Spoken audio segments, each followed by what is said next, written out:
할렐루야. 아침 7시에 찾아가는 하나님의 말씀 서주호 목사입니다. 오늘은 신명기 17장 14절에서 20절까지 말씀으로 신명기서 전반기 말씀을 마칩니다.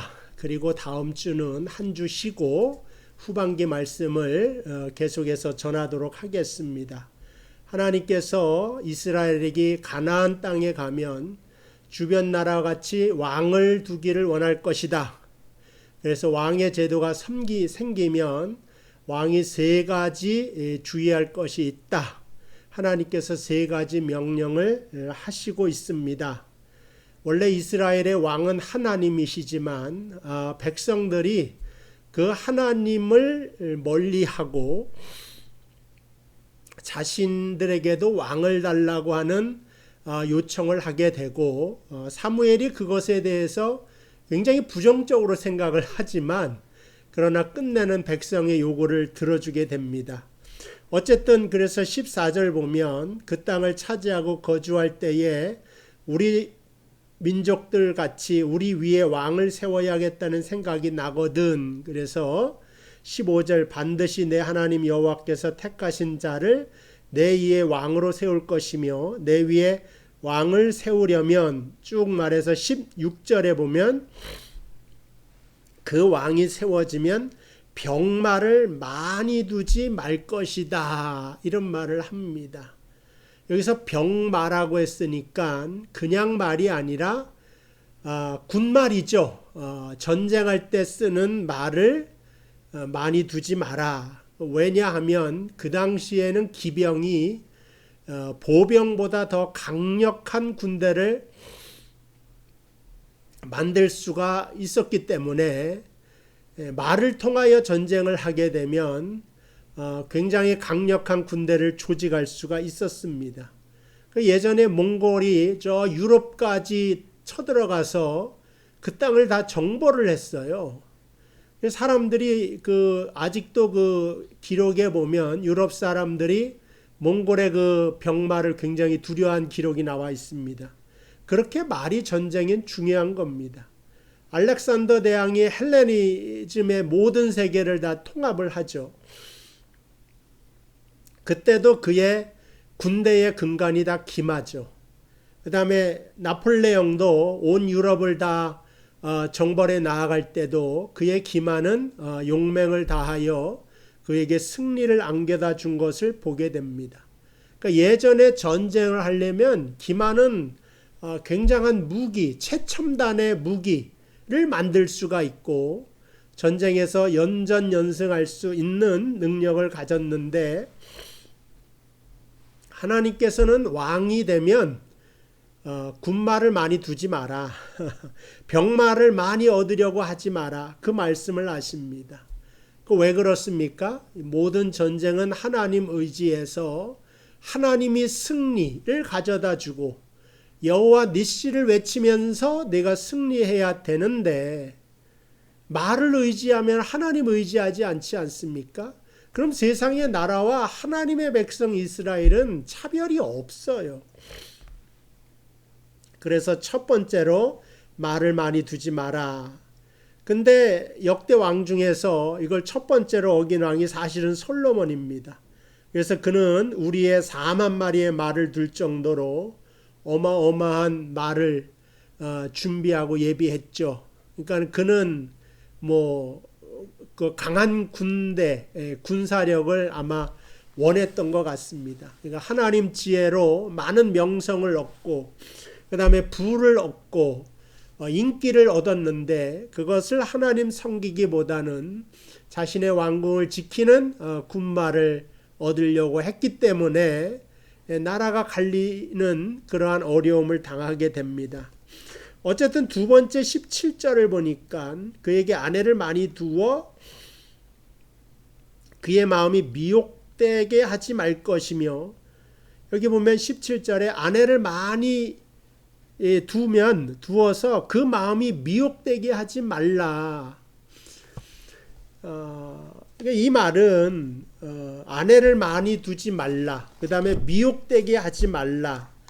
이게 이제 두 가지를 다 부정하게 됩니다. 근데 열왕기상 11장에 보면 솔로몬 왕이 바로의 딸 외에 이방의 많은 여인을 사랑하였으니 곧 모압과 암몬과 에돔과 시돈과 헷 여인이라. 미혹된다고 하는 것은 이 후궁들이 700, 첩이 300. 그래서 이 여인들이 1000명의 여인들이 자기만 온 것이 아니라 그가 예전 어릴 때부터 섬겨왔던 우상들을 다 가지고 옵니다. 그래서 밀곰, 그모스 뭐 이런 이방 신상들을 가지고 오고 그 솔로몬의 성전에도 그러니까 이방 나라의 그 약간 그 뭐라 그럴까 그 이방 나라 신전을 좀 닮아가는 그런 모습도 좀 보입니다, 사실은. 그래서 하나님께서는 텐트, 성막을 설계하시고 그것이면 족하다 이렇게 말을 했지만 솔로몬은 거대한 신전을 지어놓고 거기서 하나님께 예배하였지만 하나님이 정말 사랑하시고 좋아하는 건 텐트였습니다. 그러니까 성막과 성전이 다른 거죠. 성전은 솔로몬이 설계하지만 성막은 하나님께서 설계하시고 모세가 짓게 됩니다. 그러니까 크고 화려하다고 하나님이 다 좋아하는 거 아니다. 거기에는 하나님의 뜻이 담겨져 있고 하나님의 섭리가 담겨져 있고 속죄의 사랑이 담겨져 있는 그 성막을 사랑하십니다.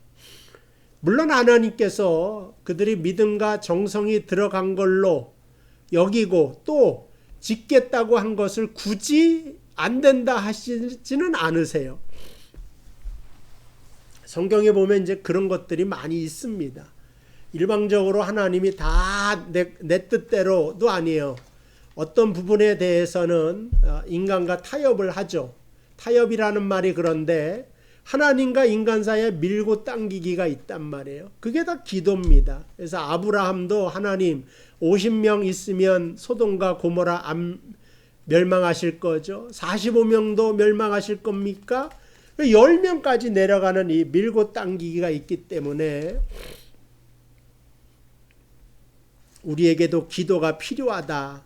어쨌든 솔로몬은 두 번째 잘못을 왕이 되어서 이방 여인들도 두었고 그 여인의 우상도 제거하지 못했다 하는 것입니다.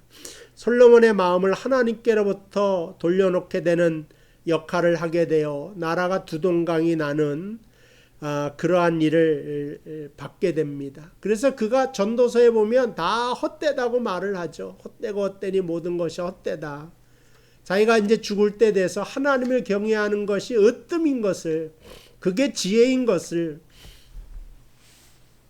죽게 되어서 이제 깨닫게 되는구나. 그러니까 지혜 중에 지혜가 뭐냐? 하나님 가까이 하는 것이고 하나님 경외하는 거다. 그래서 이방 여인이 주는 쾌락과 즐거움도 멀리하고 왕은 병마도 멀리하고 세 번째가 뭐냐? 그에게 아내를 많이 두어 그의 마음이 미혹되지 말 것이며 자기를 위하여 은금을 많이 쌓게 하지 말지니라 그랬어요. 사람이 가장 사랑하는 게 은금일 수가 있죠. 금은 보화일 수가 있습니다. 그러니까 그러한 것들을 마음에 두거나 사랑하지 말고 하나님을 사랑하는 사람이 진짜 왕이 되어야 된다 하는 말씀을 하십니다.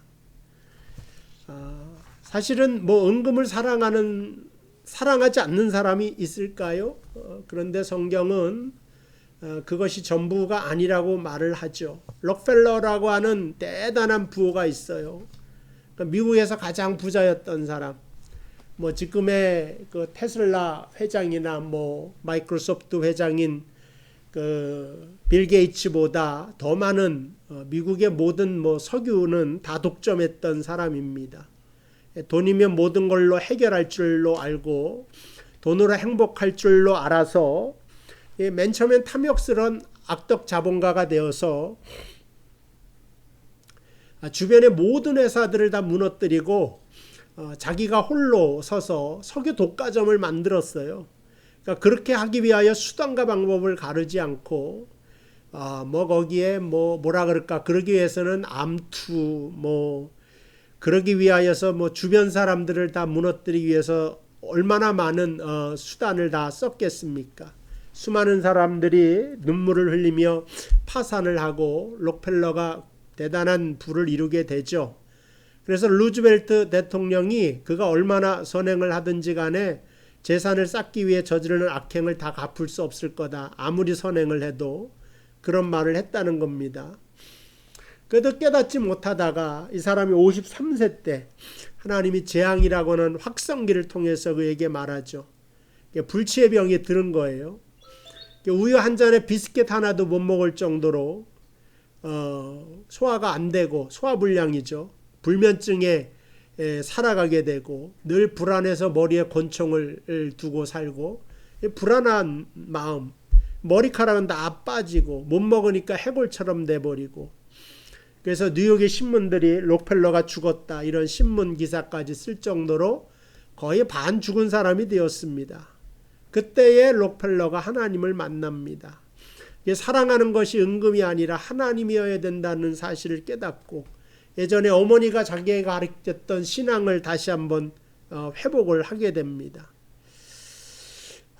그래서 이렇게 변화가 되자 건강이 회복이 되어서 뭐 불면증도 치료가 되고 어쨌든 뭐 모든 건강이 다시 한번 다 찾아오게 됩니다.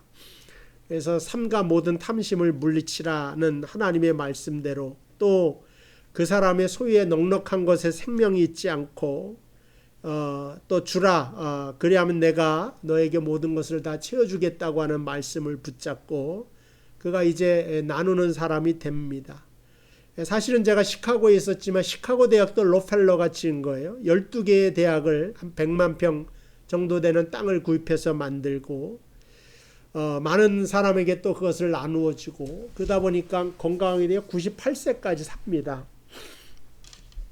그래서 록펠러에 대한 뭐 평가가 어떤 사람은 반반이지만 그래도 그에게 신앙의 터닝 포인트가 되어서 그의 마지막이 아름다운 모습이 되었다 하는 생각이 듭니다. 그 핵심은 뭡니까? 자기가 가졌던 재산이 하나님을 대체할 줄 알았지만 그렇지 않다고 하는 사실을 깨닫고 하나님 앞에 머리 숙이는 사람이 되었다 하는 겁니다. 우리 인생도 마찬가지예요. 하나님께서 그 왕에게 그렇게 말하고 마지막에는 또 뭐를 말합니까? 18절에 그가 왕위에 오르거든. 왕이라고 하는 것은 너의 인생의 전성기 때에 내가 청년이 되었을 때에 뭐 그런 겁니다. 율법서의 등사본을 레위 사람 제사장 앞에서 책에 기록하여 평생 자기 옆에 두고 읽어 그의 하나님 여호와 경외하기를 배우며 그 다음에 그 율법의 모든 말과 이 규례를 지켜 행할 것이라. 그리하면 그의 마음이 그의 형제 위에 교만하지 아니하고 이 명령에서 떠나 좌로나 우로나 치우치지 아니하리니 이스라엘 중에서 그와 그의 자손이 왕위에 있는 날이 장구하리라. 그래서 왕에게 축복하는 것 맨 마지막에 세 개는 하지 말라고 하는 명령이고 마지막 하나는 하라고 하는 건데 그거는 말씀을 항상 옆에 두어라. 내 미간에 새겨두어라 그 뜻이죠. 내 손목에 적어두어서 항상 읽게끔 만들어라. 오늘 7시에 여러분 찾아오셔서 이 말씀을 듣는 여러분에게 말씀의 은혜와 말씀의 능력이 항상 나타나기를 주님의 이름으로 축복을 드립니다. 신명기서의 말씀이 이제 반 끝났습니다. 나머지 반 다음 주에는 없고 그 다음 주부터 할 때도 참여하셔서 말씀 속에 거할 수 있는 저와 여러분들 되시기를 주님의 이름으로 축복을 드립니다. 기도합시다. 하나님 감사합니다. 신명기서 17장까지 말씀을 듣게 하여 주시고 또한 이 말씀을 통하여 하루를 시작하게 하신 것 감사합니다. 더 말씀을 사모하고 율법의 말씀, 이 하나님의 말씀을 가까이 하는 자 아버지 하나님 그 사람이 진정한 왕이 될 것입니다. 세상을 살아가면서 정말 왕이 되어 하나님의 말씀 앞에 순종하는 그러한 인생을 살 수 있도록 인도하여 주옵소서.